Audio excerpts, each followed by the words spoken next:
നാട്ടിൽ വന്നിട്ട് കുറച്ചധികം വെറൈറ്റി കണ്ടന്റ്സ് ഒക്കെ അപ്ലോഡ് ചെയ്യണമെന്നായിരുന്നു എൻ്റെ ആഗ്രഹം. പക്ഷെ നാട്ടിൽ കാല് കുത്തി അന്നോട്ട് ഒന്നിനും അങ്ങോട്ട് സമയം കിട്ടുന്നില്ല. അതിൻ്റെ ഇടയ്ക്ക് കുഞ്ഞാറ്റയ്ക്ക് ഒന്ന് പനി പിടിച്ചു. അവളെയും കൊണ്ടൊക്കെ ഒന്ന് ആശുപത്രിയിലൊക്കെ പോയി. കുട്ടിക്ക് ഭയങ്കര നാണോ, അതുകൊണ്ട് വീഡിയോസിലൊന്നും വരില്ല. അതുകൊണ്ട് അവൻ പോലും അറിയാതെ ക്യാപ്ചർ ചെയ്തതാണ് ഇതൊക്കെ. ഈ ഒരു മൊമെന്റിലാണ് അവൻ റിയലൈസ് ചെയ്തത് അവൻ ക്യാമറയെ പതിഞ്ഞു എന്ന്. പിന്നെ നാട്ടിൽ വരുമ്പോൾ കുക്കിംഗ് ആണല്ലോ നമ്മുടെ മെയിൻ. ഈ അമ്മച്ചീനെ ഇങ്ങോട്ട് കണ്ടിട്ട് കുറച്ചധികം നാളെ എല്ലാവരോടും ഭയങ്കര പിണക്കത്തിലായിരുന്നു. പിന്നെ ഇതുങ്ങളെല്ലാം ഇങ്ങനെ വന്ന് ചുറ്റിൽ നിന്ന് എന്തെങ്കിലുമൊക്കെ കഥകളൊക്കെ പറഞ്ഞുകൊണ്ടിരിക്കും. ഞങ്ങൾക്ക് അങ്ങോട്ടും ഇങ്ങോട്ടും പറയാൻ കുറേ വിശേഷങ്ങളുണ്ട്.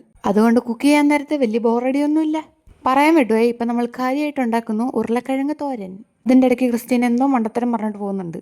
പിന്നെ അടുക്കളയിൽ എന്തെങ്കിലും കാര്യമായിട്ട് എടുത്തുകൊണ്ടിരിക്കും അച്ചാച്ചൻ ഒരു 5-6 വട്ടമെങ്കിലും ഞങ്ങളെ കാണണം. അങ്ങനെ കാണാൻ വേണ്ടിയിട്ടുള്ള ഒരു കാരണമായിരുന്നു ഈ ബുൾസൈ. പിന്നെ കുറേ നേരത്തെ കഷ്ടപ്പാടിന് ശേഷം എൻ്റെ ഉരുളക്കിഴങ്ങ് തോരൻ ഇവിടെ റെഡിയായിട്ട് കിട്ടിയിട്ടുണ്ട്. ഞാൻ ഉണ്ടാക്കിയത് കൊണ്ട് പറയല്ല, സംഭവം അടിപൊളിയായിരുന്നു. പക്ഷെ അച്ചാച്ചൻ പറയും ഇച്ചിരി ഉപ്പ് കൂടിപ്പോയെന്ന്. പക്ഷെ എനിക്കങ്ങനെ തോന്നിയില്ല.